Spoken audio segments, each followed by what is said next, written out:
नमस्कार साथियों, स्वागत है आपका।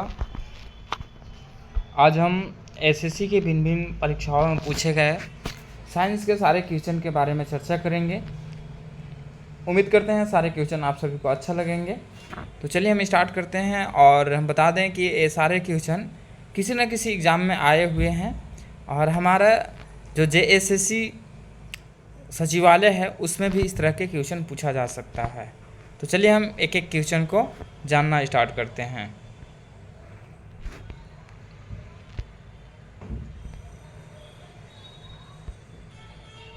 फर्स्ट क्वेश्चन इस तरह से है कि फाइकोलॉजी के अंतर्गत निम्नलिखित में से किसका अध्ययन किया जाता है। तो इसमें शैवालों का अध्ययन किया जाता है, ठीक है, फाइकोलॉजी में। नेक्स्ट क्वेश्चन है, चट्टान के अध्ययन को क्या कहा जाता है। तो चट्टान के अध्ययन को हम कहते हैं पेट्रोलॉजी, ठीक है।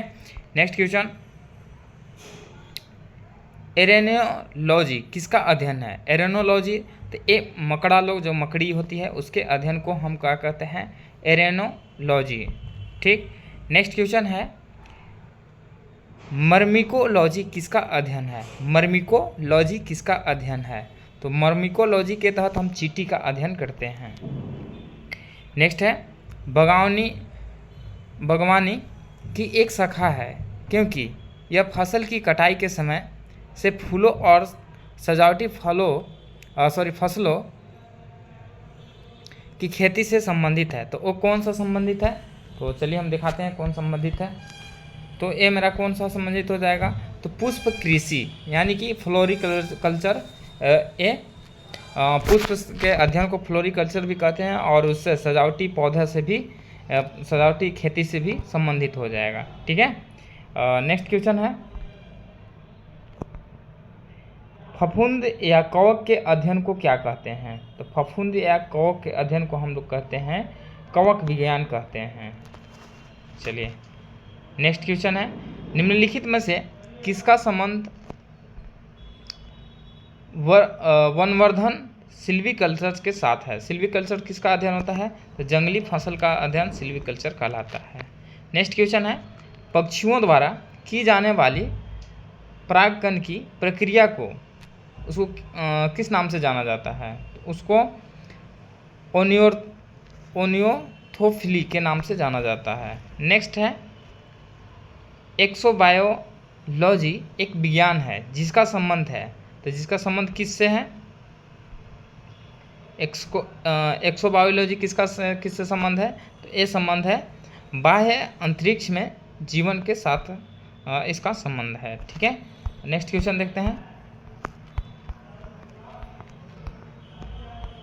चलिए नेक्स्ट है 10 नंबर क्वेश्चन, मानव त्वचा का अध्ययन करने वाली विज्ञान की शाखा को क्या कहते हैं। जब त्वचा को अध्ययन करता है तो उसको करते हैं डर्मेटोलॉजी कहते हैं। नेक्स्ट है, निम्न में से कौन सा जोड़ा गलत है। तो गलत वाला हम लोग क्या करना है। तो देखिए हाइड्रोलॉजी ओशियनोग्राफी से संबंधित है और एंथ्रोपोलॉजी कल्चरल जियोग्राफिकल से संबंधित है। पोडोलॉजी फाइटोजियोग्राफी से नहीं संबंधित है, ठीक है। तो ये मेरा गलत हो जाएगा, ठीक। उस तरह से नेक्स्ट क्वेश्चन देखते हैं, प्रकृति निकाय के संग्रह के रूप में मृदा का अध्ययन करने का समन्वित अभियान है। तो ये किसका हो जाएगा। तो पीडोलॉजी से हो जाएगा, ठीक है। पोडोलॉजी या पीडोलॉजी मृदा के अध्ययन ही कहा जाता है। नेक्स्ट क्वेश्चन है, कोशिकाओं के अध्ययन को क्या कहते हैं। तो उसको हम लोग कहते हैं साइटोलॉजी कहते हैं। नेक्स्ट क्वेश्चन है, पशुओं के व्यवहार के वैज्ञानिक और वस्तुनिष्ठ अध्ययन को क्या कहा जाता है। इसको कहा जाता है एथोलॉजी, ठीक है। पशुओं को व्यवहार मतलब पशु का व्यवहार वगैरह जानना है तो उसको वैज्ञानिक अध्ययन को हम लोग कहते हैं एथोलॉजी, ठीक है। चलिए आगे नेक्स्ट देखते हैं 15 नंबर क्वेश्चन।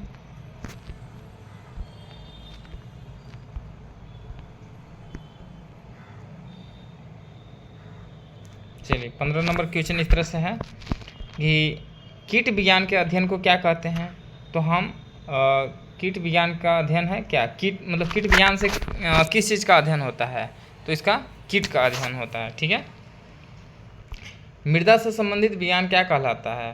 तो मृदा विज्ञान कहलाता है। ठीक है, हिंदी में हो गया। और उसी तरह से जानते हैं फफूंद या कवक के अध्ययन को क्या कहते हैं? फफूंद या कवक के अध्ययन को हम लोग क्या कहते हैं? तो इसको कहते हैं हम लोग कवक विज्ञान के नाम से इसको हम लोग जानते हैं। ठीक है, चलिए अब और नेक्स्ट देखते हैं।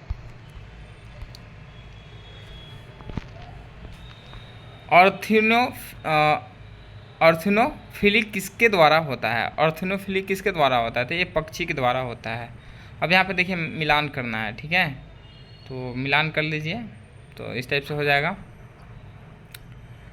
एक्वाकल्चर, एक्वाकल्चर हम मत्स्य जो मत्स्य होता है उसको हम लोग बोलते हैं एक्वाकल्चर। ठीक है, और लोरीकल्चर, तो लोरीकल्चर में पुष्प का ये होता है। ठीक है, और सेरीकल्चर तो रेशम का, और बीटीकल्चर तो अंगूर का होता है। ठीक है, तो इस तरह से मैच हो गया। चलिए नेक्स्ट क्वेश्चन है, ब्रह्मांड के अध्ययन को क्या कहते हैं? तो ब्रह्मांड के अध्ययन को हम लोग क्या कहते हैं? तो उसको कहते हैं हम लोग कॉस्मोलॉजी। ठीक है, उसको हम लोग क्या कहते हैं? कॉस्मोलॉजी। ब्रह्मांड को अध्ययन को कॉस्मोलॉजी कहते हैं। नेक्स्ट क्वेश्चन है, नवजात शिशु की 3 माह तक की आयु के अध्ययन को क्या कहते हैं? तो उसको हम लोग कहते हैं न्यूनोटोलॉजी। नेक्स्ट है, पक्षियों के वैज्ञानिक अध्ययन को क्या कहते हैं? पक्षियों को वैज्ञानिक अध्ययन को क्या कहते हैं? तो लोग उसको कहते हैं अर्थियोलॉजी। पक्षियों के विज्ञान को अध्ययन को क्या कहते हैं? अर्थियोलॉजी। ठीक है, आगे है, वृक्ष संवर्धन किसका अध्ययन है? तो वृक्षों व वनस्पति के खेती के ये अध्ययन को हम लोग क्या कहते हैं? वृक्ष संवर्धन कहते हैं। ठीक है, तो इस तरह से आप लोग देखें 23 क्वेश्चन। आगे नेक्स्ट देखते हैं। तो नेक्स्ट मेरा दूसरा अगला टॉपिक है और उससे भी देख लेते हैं कि कितना किस टाइप के क्वेश्चन है। तो चलिए स्टार्ट करते हैं और जानते हैं। क्वेश्चन इस तरह से है कि विज्ञान की एक शाखा जो किसी पौधे कि जीवन चक्र में समाविष्ट सभी औद्योगिक घटनाओं के अनुक्रम से संबंधित है, जो कि फसल की वानस्पतिक और प्रजनन विकास अवधि पर मौसम की गतिशीलता को समझने में सहायता करती है, उसे कहा जाता है। तो उसे हम लोग क्या कहते हैं? उसको हम लोग कहते हैं घटना विज्ञान के नाम से उसको हम लोग जानते हैं। ठीक है, वो बहुत लंबा क्वेश्चन हो गया, चलिए उससे छोटा देखते हैं। मलेरिया फैलाने वाले रोगाणु को खोज किसने किए थी? तो उसको चार्ल्स लुई अल्फोंस लेवरेंस ने किए थे। ठीक है, लेवेरन ने किए थे। ठीक है, नेक्स्ट है, प्रतिवर्ती प्रतिलिपि की खोज किसके द्वारा हुई थी? इसका खोज हुआ था टैमिन तथा वाल्टीमोर ने किए थे इसको। ठीक है, चलिए नेक्स्ट है, जीवाणु की खोज किसने की थी? जीवाणु को खोज किसने की थी? तो एंटनी वान लीवेनहॉक ने किए थे। ठीक है, चलिए नेक्स्ट देखते हैं, न्यूरॉन सिद्धांत के लिए 1906 में नोबेल पुरस्कार किसने जीता था? तो नोबेल पुरस्कार किसने जीता था? तो सैंटियागो रैमन वाई केजल ने जीता था। ठीक है, चलिए नेक्स्ट क्वेश्चन देखते हैं, निम्नलिखित में से किसने IVF इन विटो टर्फिलाइजेशंस या इन विटो गर्भधान तकनीकी का खोज किसने किया था? तो एक किया था रॉबर्ट एडवर्ड्स ने किया था। ठीक है, चलिए नेक्स्ट देखते हैं, भारत के किस वैज्ञानिक ने पौधों की वृद्धि को मापने के यंत्र की खोज की थी? तो पौधे के वृद्धि के मापने का खोज किसने किया था? तो जगदीश चंद्र बोस ने किए थे। ठीक है, टीकाकरण के आविष्कार कौन किए थे? तो एडवर्ड जेनर ने किए थे। ठीक है, चलिए आगे देखते हैं क्वेश्चंस।